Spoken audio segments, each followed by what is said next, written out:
Bom, então, vou iniciar aí. Boa noite, então, todos por assistir aí. Ô, Jorge, pedir desculpa a você aí, os demais aí, né? Coloquei lá no grupo.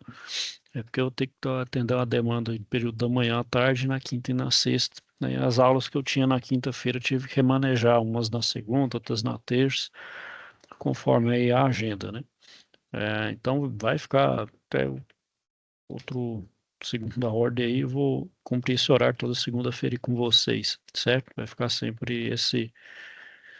Eu creio que até melhora um pouco, né? Porque as aulas de vocês, se não me engano, é toda quinta ou sexta-feira, né? Deixa eu dar uma olhada aqui. A aula de vocês, se eu não me engano, acho que é durante a semana. Deixa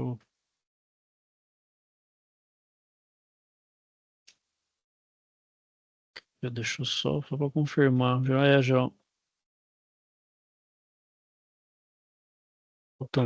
estão no sábado, ué. Deixa eu só. Não, no sábado. Bom, de qualquer forma, tem ser um pouco mais relação ao presencial. Bom, então deixa eu compartilhar minha tela aqui. É,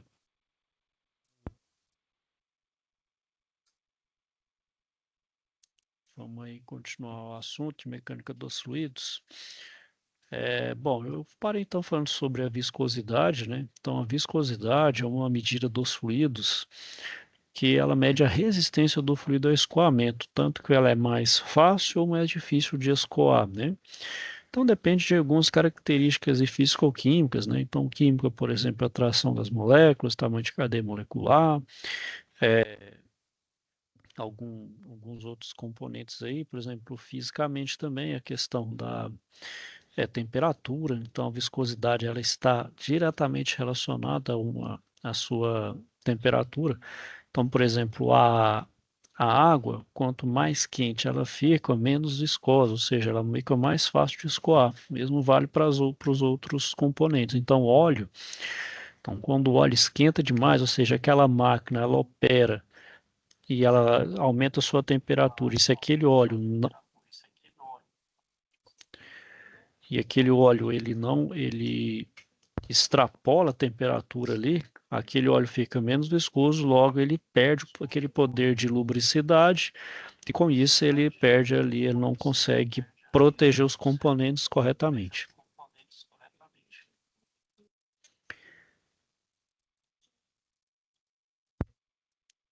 Bom, e quais são os tipos de viscosidade que a gente tem? A gente tem a viscosidade cinemática ou a dinâmica, né? Todas elas são relacionadas a partir da massa específica do fluido, né? A massa específica é parecida ali, não é a mesma coisa que a densidade, é o tanto de massa que ela ocupa um determinado volume, né?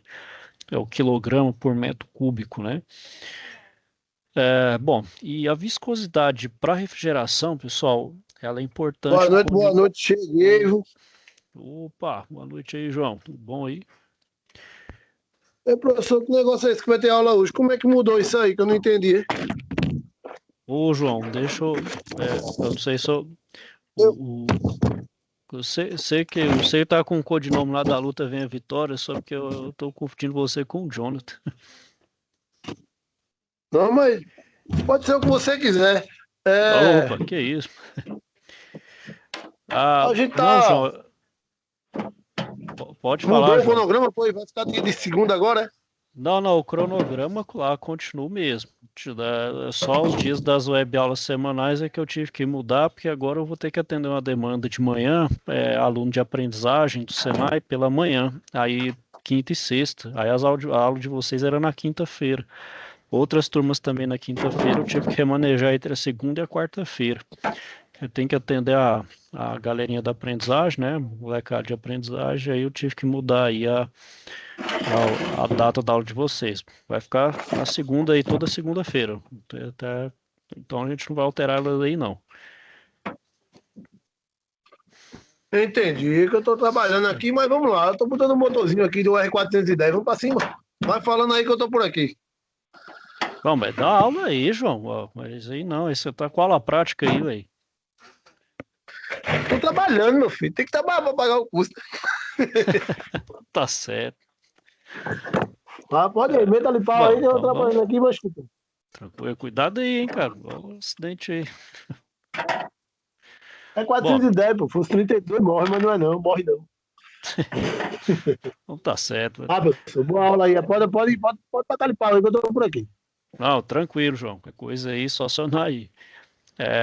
Bom, então, sobre a viscosidade, né, para refrigeração, é justamente a propriedade ali para dimensionar a tubulação, né, e cada, né, então aí o João falou IR 410, 32, cada fluido vai ter uma viscosidade, vai ter ali uma resistência ao escoamento. E a gente tem que lembrar também que o fluido refrigerante ele vai ficar mudando de fase. Então, hora ele vai ser gás, né, hora vai ser um vapor. Então, o vapor ele vai ter uma outra viscosidade, hora vai ser líquido, ou seja, ele vai ter uma outra viscosidade. Então, quando ele é vapor, né, quando ele está na fase de vapor, então ele é mais fácil de escoar, então ele tem facilidade em escoar pela tubulação. E quando ele é líquido, né, por estar mais denso, ter uma massa específica maior, né, ele fica mais, vamos dizer assim, mais pesado, ele fica mais difícil de escoar, né? E isso serve, né, então, também para lubrificação das partes móveis do sistema, né, como mancate de ventiladores e também dos compressores. E aqui a gente utiliza a viscosidade cinemática. Então, por exemplo, para dimensionar a tubulação, né, no projeto mesmo do sistema, a gente leva em consideração então a perda de carga, né? A perda de carga ela é em função por exemplo, do tubo, né? O tubo é o material que vai ter uma rugosidade que é relativa ao material, e eu preciso justamente da propriedade de viscosidade e também de massa específica no caso do fluido que eu esteja trabalhando. Então, isso é importante para poder fazer dimensionamento de tubo, né? Então, o retrofit então, por exemplo, o retrofit é um problema no seguinte ali, você tem que fazer uma readequação, então, por exemplo, um retrofit de um R22, lá de um HCFC para outro menos nocivo para a camada de ozônio. Então, você tem que alterar de forma que você não precisa alterar o diâmetro e nem outros componentes, porque senão você compra outro aparelho, compensa, né? Aí você tem que olhar um que dê essa compatibilidade. Mas vou trocar ali né, que então a viscosidade, ali as propriedades, essas propriedades de mecânica de fluido, seja parecido com aquele que você está substituindo, né? Bom, e aí, pessoal, a gente tem umas faixas de valor de viscosidade aqui, ó, isso na temperatura de 40 graus. Então, como eu falei, cada faixa de temperatura você vai ter uma viscosidade, porque tem essa relação direta. Então, esse valor de viscosidade não é fixo, vai sempre variar conforme a temperatura. E também o estado do fluido, né? Se o fluido tiver vapor, ele vai ter uma viscosidade, se tiver como líquido, é outra, né? Bom, e a norma SAE, pessoal, a SAE é a Sociedade dos Engenheiros Automotivos, né? É americana. Ela determina, então, os valores das viscosidades. Isso aqui é 100 Stokes, né? É uma unidade americana a 100 graus Celsius. Então, ela atribui classificações a partir de valores mínimos ou faixa de viscosidade. Então tem ali, quando fala W quer dizer winter, que é inverno, né? O winter é inverno em inglês. Aí, por exemplo, 0, 5 e assim por diante. Então, por exemplo, aquelas especificações que tem no óleo automotivo, então 0 W50, 20 W50, então é da temperatura mínima para a máxima, é a variação de viscosidade. Então, é a faixa de valores o qual o meu óleo trabalha, né, para manter a lubrificação, né, e a vida útil do motor ali e suas propriedades de lubrificante. Então aqui seria o valor mínimo e ali é o máximo. Então 20W50 seria entre 20 e 50. 0W30, de 0 a 30 e assim por diante, né? Bom, e não tem como, pessoal, a gente falar da mecânica dos fluidos sem dissociar da UC passada, que é as propriedades termodinâmicas, né? E a propriedade termodinâmica, ela é aquela substância que pode ser medida, observada ou calculada, e vai depender do estado da substância, né? Então, se ela é vapor, volume específico, entropia, entalpia, então também são, né, os fatores lá da termodinâmica. Então, é justamente o que eu falei, né? Pressão, temperatura, volume específico, entalpia, tudo isso, né? Cada fluido tem suas características, né? Tem essas propriedades. E quando a gente fala em sistema termodinâmico, pessoal, é aquele sistema em que a quantidade de matéria e de massa são fixas no decorrer do tempo, né? Então, por exemplo, o nosso sistema de ar-condicionado é um sistema fechado. É um sistema fechado porque, em tese ali, tem um fluido que está circulando, ele não tem fuga, né? Não tem fuga de fluido, ele está sempre ali, então está um sistema fechado. Então, logo, essa quantidade que a matéria de massa ali é fixa.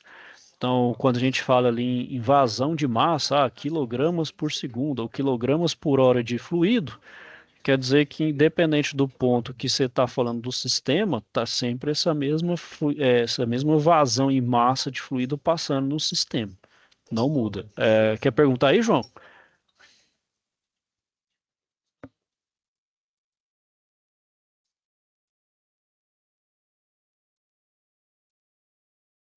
Ô, professor, Opa, pode falar, João. Você quer perguntar aí? eu vou fazer aqui agora uma troca de um motor do R410 pelo R22. Para limpeza da tubulação, posso usar o 141B?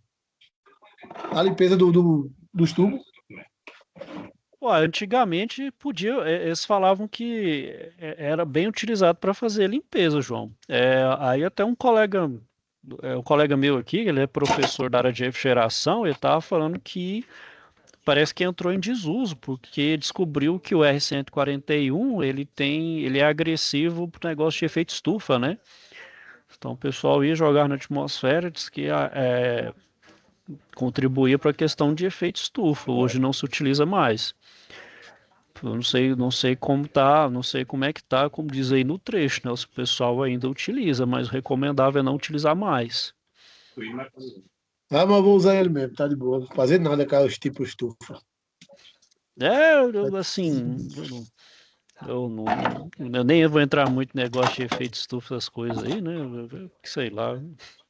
Mas tudo bem, recomendações aí a gente segue aí, né, João? Mas assim, Vou seguir, eu professor. penso que o R141 ele ajuda bastante, né, a retirar principalmente sujeira, particulado, né? Tirar, diz que ele é muito bom, ele é eficiente nesse negócio, né? Ele retira umidade, retira sujeira. Ele é muito bom mesmo para limpeza, né? Porque constataram que o gás contribui para o efeito estufa, mas O que é que tu acha, Jorge?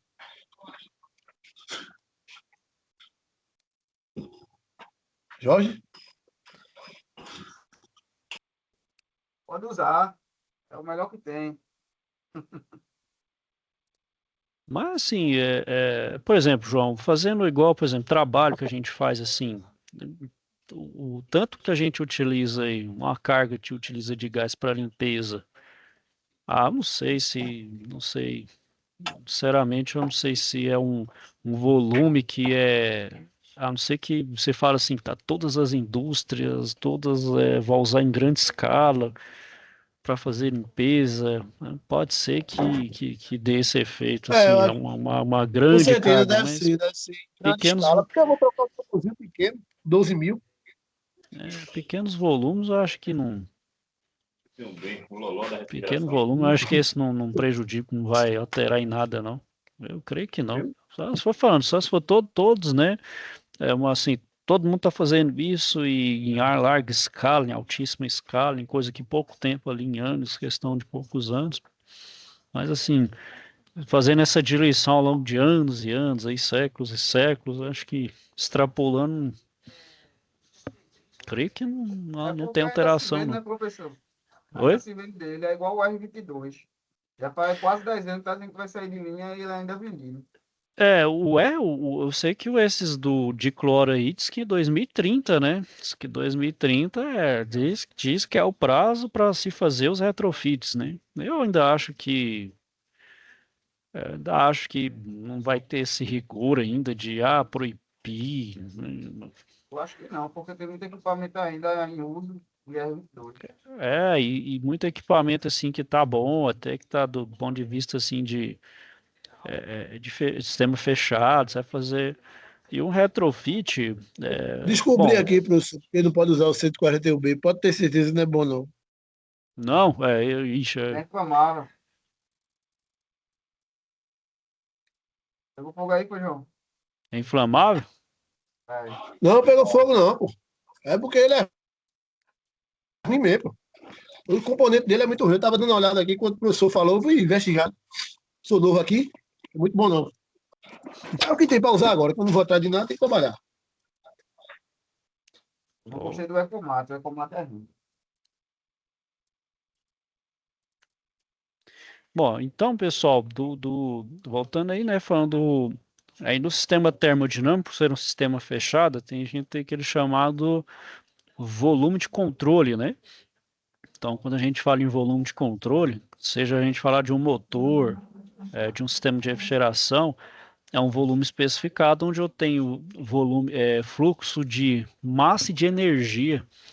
Então, geralmente a gente associa, por exemplo, a gente faz a chamada fronteira aqui, né? A gente cria fronteira, que a gente chama de volume de controle, né? Então, geralmente, em um sistema que recebe massa, algum tipo de massa e energia, a gente faz o chamado balanço de massa e de energia. Então, se a gente considera a fronteira aqui sem nenhuma perca, né? Então, ele é controlado, nada entra. Então, o que entra de massa e de energia aqui tem uma entrada, tem uma saída de massa e de energia ali. Então, todas as entradas e saídas tem que ter um balanço de massa e energia. Então, se eu não tenho perca de massa aqui, essa massa que entra no volume de controle é a mesma que sai, né? Então, não tem perda. Isso é chamado volume de controle. Então, a gente fala isso, faz isso para um sistema de refrigeração, para um motor, né, para determinar principalmente vazão em massa e energia na forma de entalpia, né? Então, quando a gente calcula a entalpia, é através desse volume de controle da relação fluxo de massa, né, que é quilograma por hora, quilograma por segundo, grama por segundo, vezes a entalpia, né? A entalpia da substância aí que está entrando e saindo também. Além disso, né, o conceito do equilíbrio térmico, né? O equilíbrio térmico é aquele quando sua temperatura está bem distribuída, né, ao longo da massa, né, do volume de controle. E o fluido muda de estado, né, quando pelo menos uma propriedade da substância pura se altera. É o fenômeno que a gente tem no sistema de refrigeração, né? Então, quando a gente passa ali o fluido que está líquido no evaporador, então inicialmente ele está líquido, quando ele passa no evaporador, ele troca calor, ou seja, ele absorve o calor do meio, então ele aumenta a sua temperatura, então logo ele vai aumentar a sua temperatura ao ponto que ele muda de fase, vai passar de líquido para vapor, ele vai se vaporizar. Então, esse vaporizar é justamente a troca de calor em calor latente, ou seja, que a gente pode dizer que esse aqui fosse, por exemplo, o evaporador, a entrada aqui seria o líquido, né? O líquido com uma energia mais baixa, aqui ele troca calor com o meio, vamos supor que tem um fluxo contrário aqui, né, de ar, que vai, então meu fluido vai pegar esse ar ali, trocar o calor, ele vai sair então com outro tipo de fluxo de massa e com uma entalpia maior, porque ele, como está vaporizado, ele absorveu o calor, logo ele está com maior temperatura, então ele aumenta a sua temperatura, sua energia, né, sua entalpia. Então aí ele, né, ele vai como vapor, passa lá no compressor. No compressor a gente pode fazer também um outro tipo de volume de controle, só que lá agora ao invés de mudar a energia, ele muda a pressão, mas também aumenta a sua temperatura, né? Então vazão em massa continua o mesmo, né? Então a entrada de vapor entra ali, ele comprime, né? Então, o que acontece no compressor? Ele comprime, elevando pressão e temperatura. Então, ele sai com a mesma vazão em massa, porém agora com entalpia maior, continua ainda como um vapor. Aí, quando ele passa no condensador, né? Então, ele entra no condensador como um vapor, com uma energia alta. Aí, no condensador, agora ele retira o calor. Então, aquele calor vai fazer com que ele mude então aqui ele troca um calor, tem uma outra parte aqui de entrada e saída de energia, só que agora é ar, né? Vamos supor que aqui é ar, só que o ar não está dentro do volume de controle, o ar está passando por fora, a gente está trocando calor ali em um tubo, né? Então o ar é como se estivesse circundando esse volume de controle, né? Aí o que vai acontecer? Ele vai diminuir sua temperatura, né, e diminuir sua quantidade de energia, vai ficar com, né, vai ficar como líquido, só que ainda alta pressão e com energia menor. Então ele se liquefaz, né, ele vai condensar. Então ele vai passar de vapor para líquido, depois retoma todo ali o caminho que a gente já conhece, né? E outra propriedade que a gente tem na mecânica dos fluidos é a questão da pressão, né? Então também há monitoramento de pressão, né? Primordial para a gente fazer ali conhecer as linhas de alta e baixa do meu sistema, né? E poder fazer o devido monitoramento. A pressão, pessoal, a gente tem dois tipos de pressão. A gente tem a chamada pressão absoluta. A absoluta é a pressão manométrica mais atmosférica. Então, quando a gente tem um manômetro ali, a gente não tem a pressão absoluta, ela tem só a relativa, que é a pressão. Se você quiser absoluta, você pega aquela pressão que tem ali no indicador, né, no painel ali, no indicador, e soma com a pressão atmosférica. Aí você tem a pressão absoluta. E a pressão de vácuo, né, por exemplo, quando a gente tem que fazer a gente tem que injetar vácuo para fazer a limpeza do sistema. O vácuo é a pressão, a gente chama de pressão negativa, que é uma pressão menor que a atmosférica, né? Pra, então é a pressão atmosférica menos a pressão de vácuo, por isso que ela é menos, ela é menor do que a pressão atmosférica.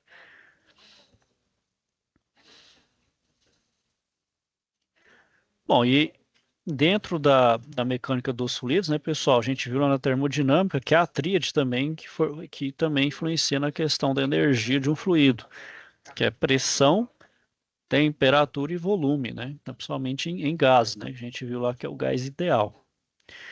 E a temperatura, né? A gente lida com a temperatura aqui em graus Celsius, por exemplo, Estados Unidos, país inglês utiliza o graus Fahrenheit, né?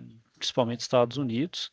E também na parte aqui científica, né? A gente usa aqui, utiliza o Kelvin, né? Que é a escala absoluta.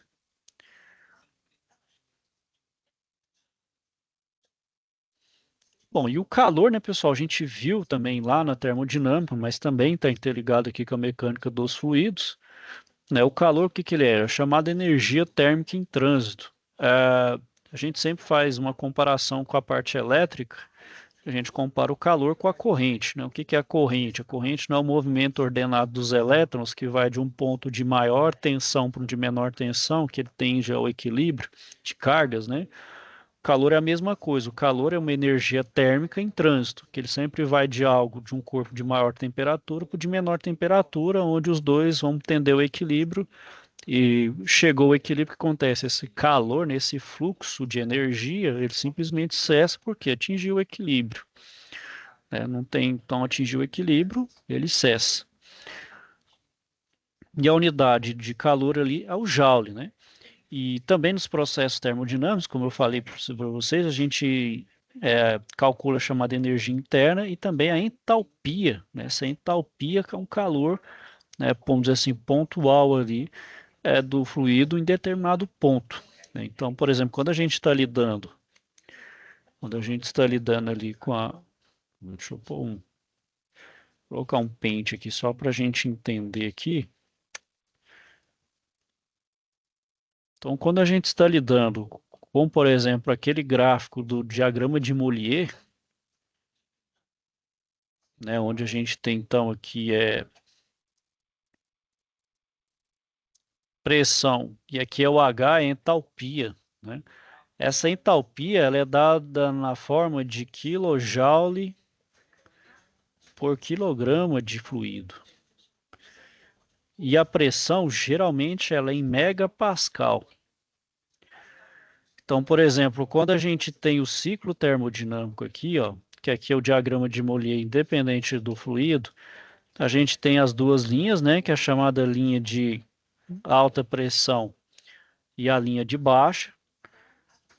Tem aqui o compressor e aqui a transformação. Então, a gente tem os 4 pontos de interesse, né? Então, onde a gente tem a linha de baixa pressão, onde a gente tem um evaporador. Aqui a gente tem a linha de alta pressão, onde tem o condensador. E aqui, pessoal, a gente tem o compressor, né, onde a gente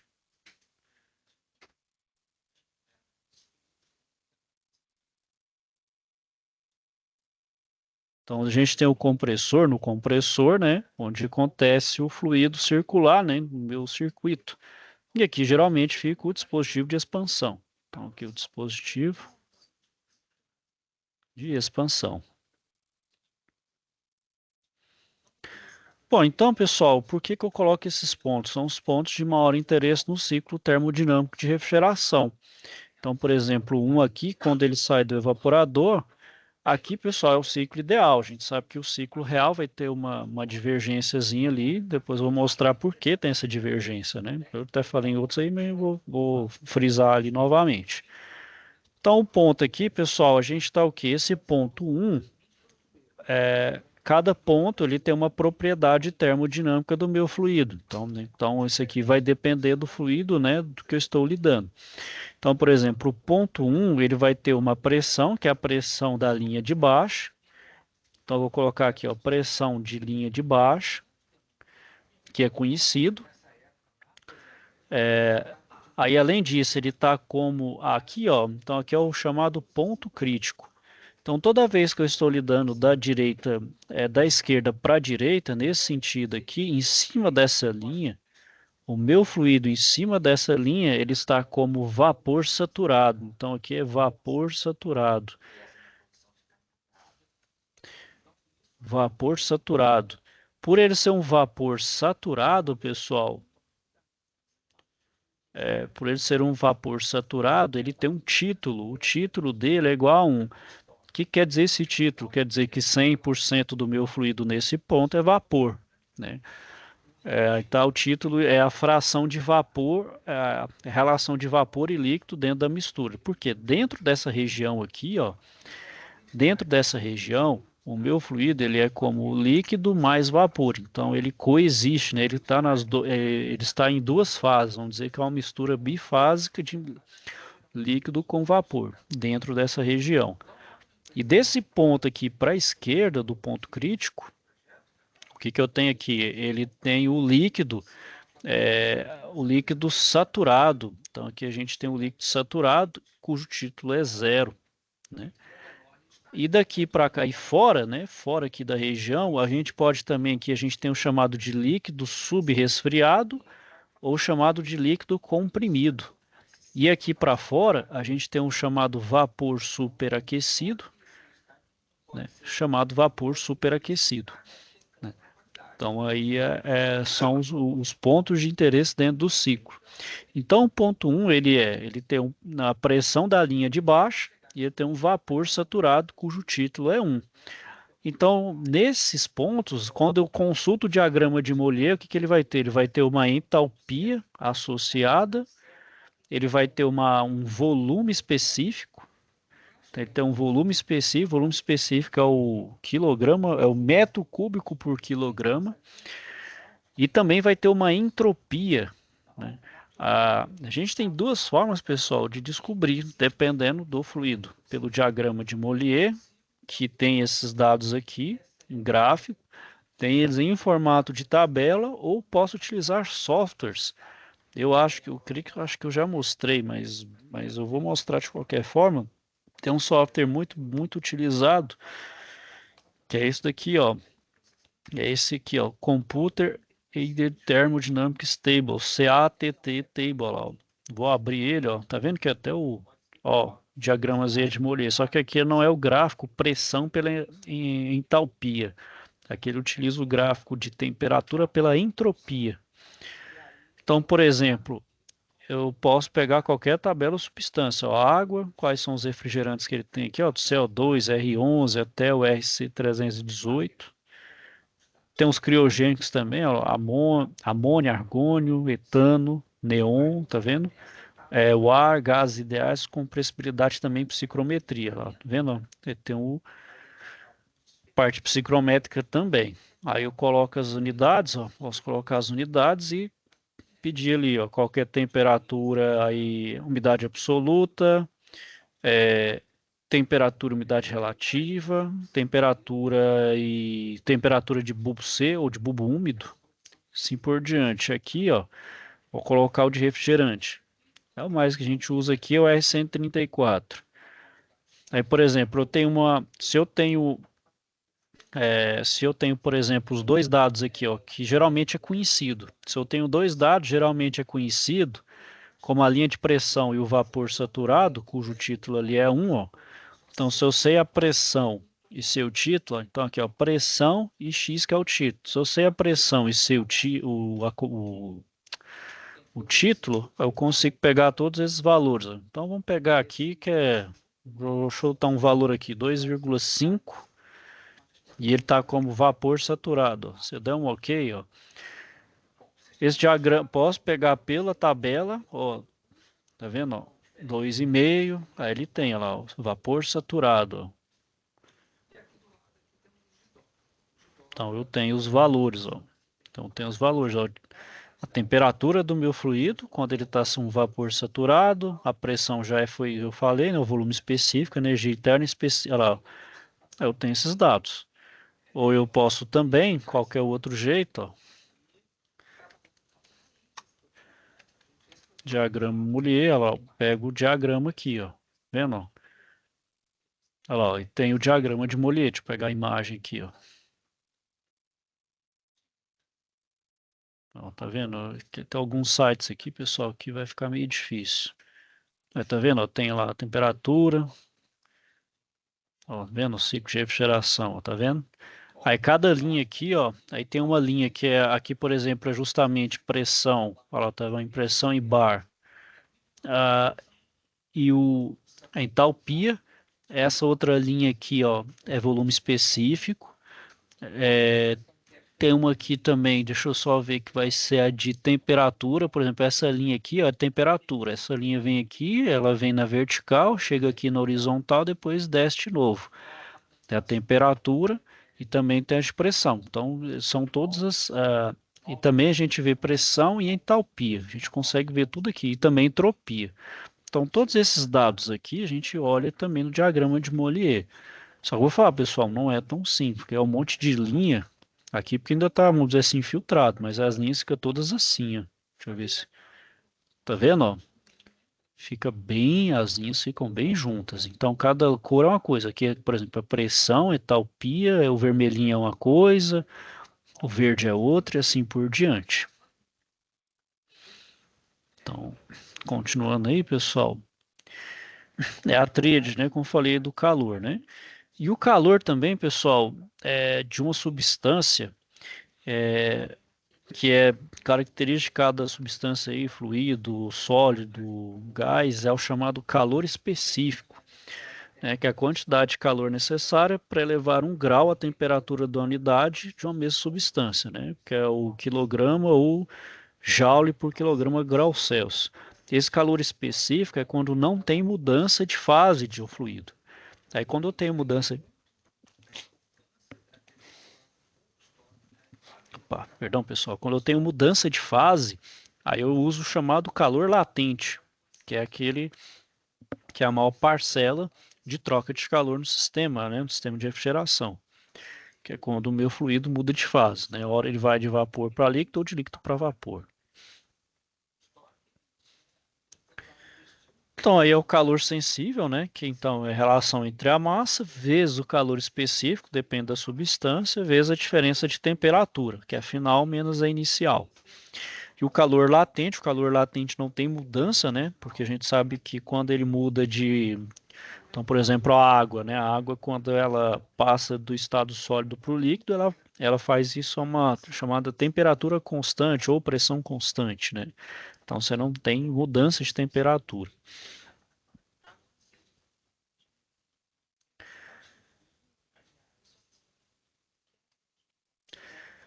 Não, geralmente, pessoal, quando a gente via também lá na termodinâmica, né? Nas aulas de termodinâmica, então substâncias puras, né? Então, vou só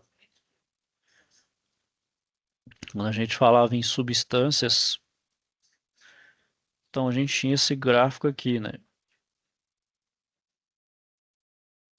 Então, aqui era, por exemplo, sólido mais líquido, e aqui é líquido mais vapor, né? A questão da substância aqui, né, pessoal, se ela é pura, né, uma substância pura, essa energia aqui, ela é constante, essa pressão, energia, ela é constante, essa mudança de temperatura, né? Agora, se eu tenho uma mistura, então, por exemplo, geralmente fala na refrigeração que é chamada misturas azeotrópicas, não azeotrópicas, né? Que é os R400 e os 500 ali. Aí vai ter uma mudança, né? Como é mistura em algum ponto aqui, ó, ou a parte de sólido mais líquido ele é variável, né? Um fica constante, no caso líquido mais vapor, ou se não, ao contrário, aqui vai ser um constante, opa, um aqui constante, sobe, a outro dá aí fica, tem uma variação, né? E depois fica, né, quando é líquido mais vapor. Tanto que essas misturas R, o R400, R500, misturas azeotrópicas, não azeotrópicas, não é uma substância pura, ela tem uma mistura de substâncias nela. É para melhoria de performance, né, pessoal? A gente utiliza essas misturas aí.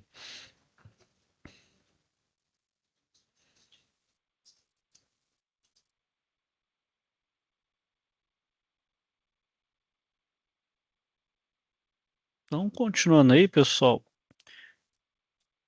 vou falar agora aí dessa relação, né? Agora também, do mesmo jeito, relacionando escoamento de fluidos, ou seja, a parte da mecânica dos fluidos com a termodinâmica. Então tem essa relação direta, né?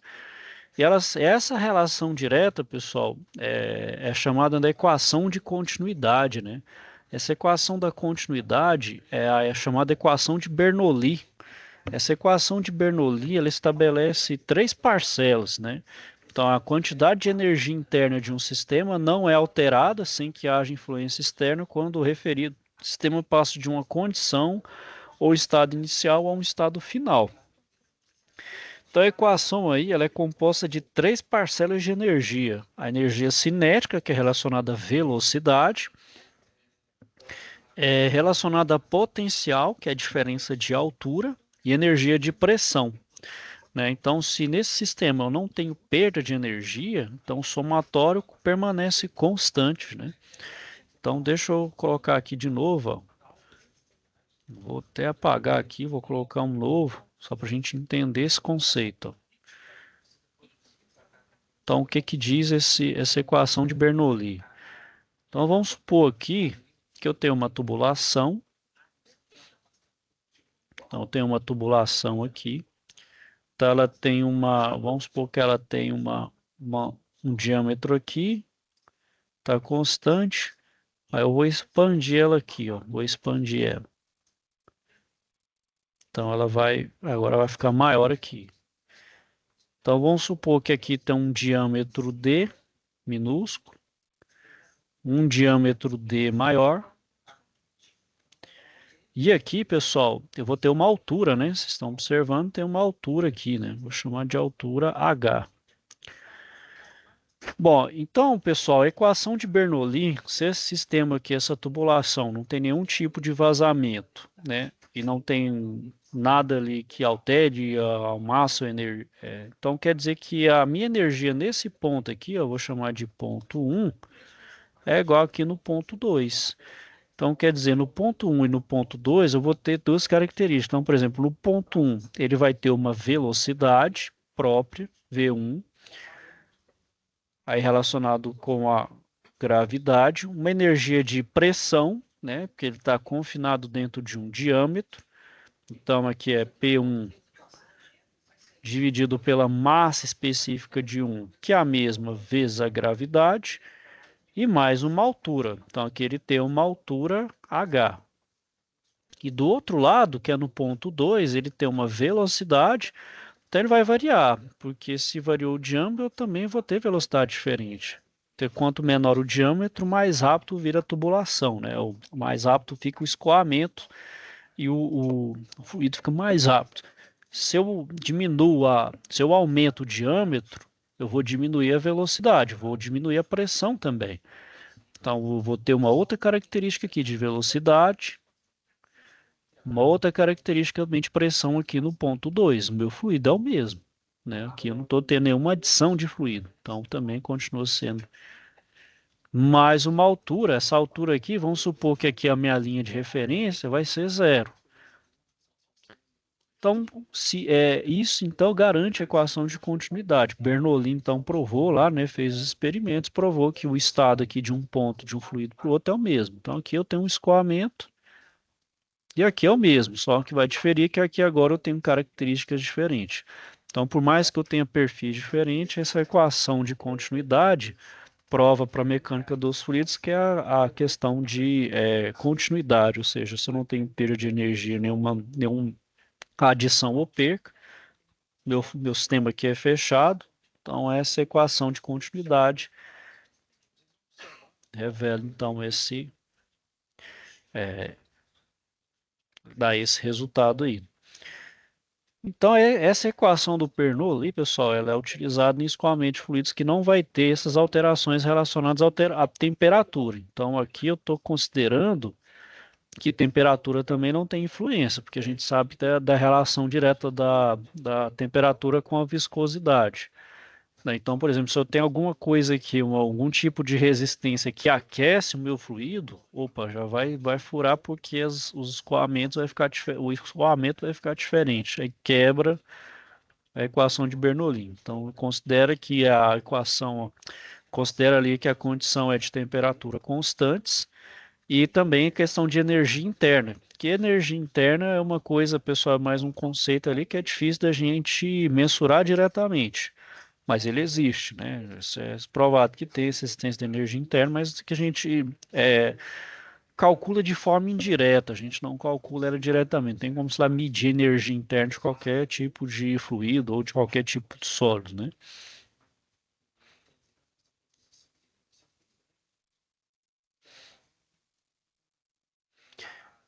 Bom, pessoal, e também a gente já ir por último aí, a questão da leis da termodinâmica. A gente viu isso a gente viu isso lá na própria o C de termodinâmica, né? E falando aqui no ciclo de refrigeração, né, nos quais ocorrem variações do estado de energia do fluido pelas variações de pressão e temperatura, que é justamente o que se manipula no fluido para que ele possa fazer essas trocas, né? Ou seja, para ele retirar calor do ambiente e climatizar ou refrigerar e expulsar esse calor no outro trocador de calor que a gente é o condensador. E para fazer essa movimentação do fluido, né? Essa injeção de energia no fluido pelo compressor, né? Então tudo isso vai pelo compressor. Então, por exemplo, foi o que eu mostrei lá no volume de controle do evaporador, né? Então, no evaporador, a gente tem um trabalho, só que esse trabalho não é feito pelo evaporador, é feito de forma indireta lá pelo compressor que está fazendo o quê? O meu fluido circular. Então, quando ele entra no evaporador, ele entra como líquido, tá? Então, o que que ele acontece ali, né? Então, vou pegar aqui o meu evaporador. Então, meu evaporador, eu tenho esse volume de controle, né? Que é o meu evaporador, a minha fronteira de controle aqui, certo? O meu evaporador.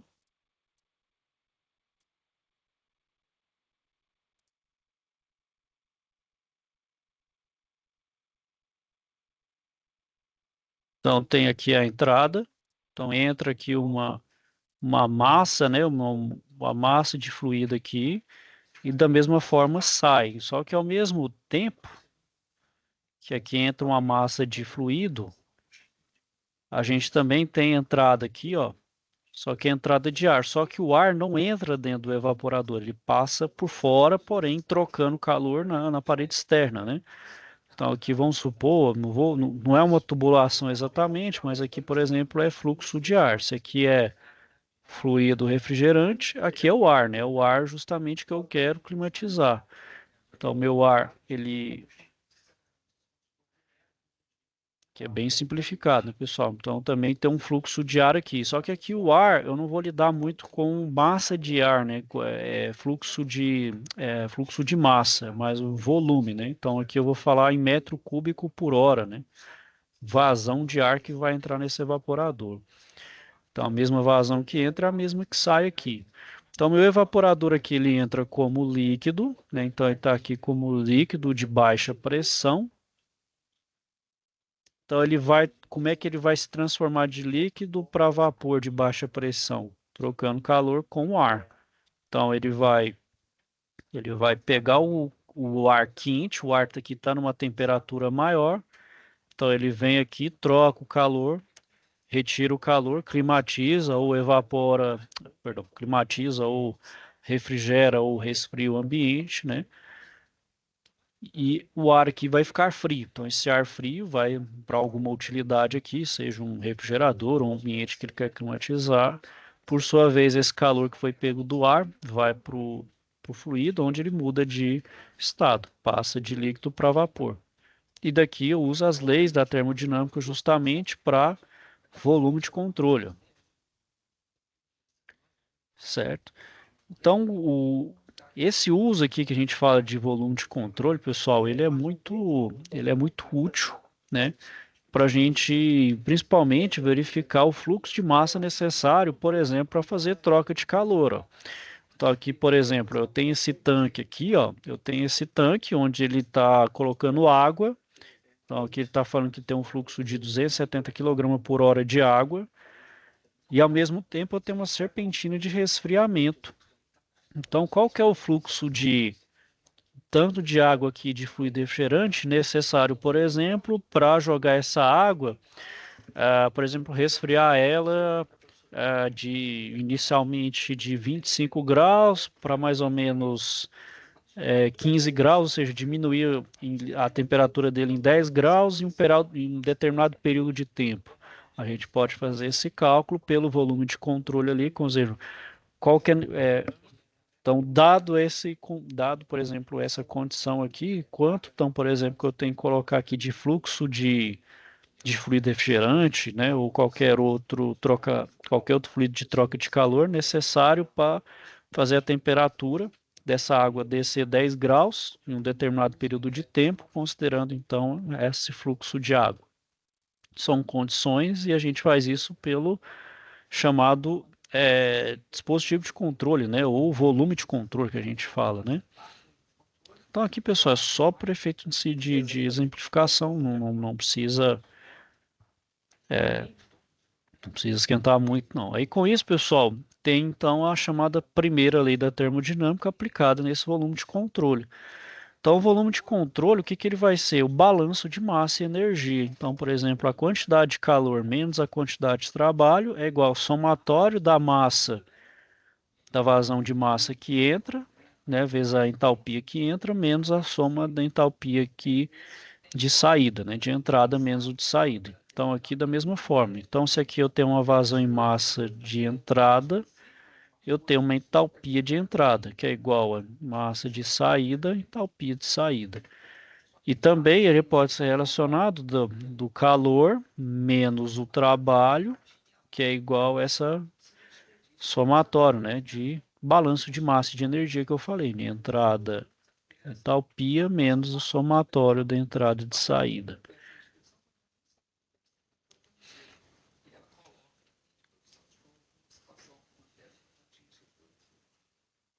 Então aí, pessoal, essa equação aí, né, é o tipo que a gente tem da primeira lei da termodinâmica.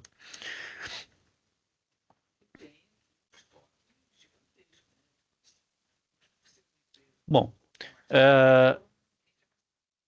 e da segunda lei da termodinâmica, pessoal, vou,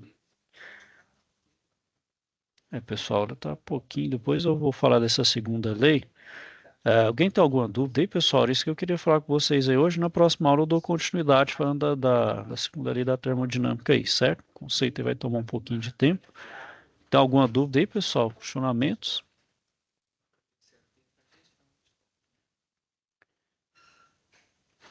Bom, pessoal, Vou finalizando aqui por hoje. Se tiver então alguma dúvida, questionamento, pessoal, me procurem.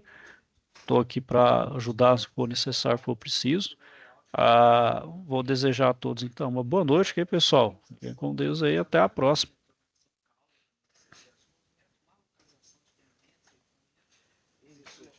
Cuidado aí, João. Valeu, professor. Tamo junto, é nóis. Tamo junto. Cuidado aí, vai fazer segurança aí. Vai explodir não, pô. Aí, a gente tá trocando um motorzinho aqui, deixa eu te mostrar. Pessoal. Ó, Aí, ó. Deu pau, tem que ganhar o dinheiro, né? tá certo. Ó, tem um colega meu aí que Cuida. tava se aventurando aí, trabalho em altura, caiu de um telhado aí, rapaz.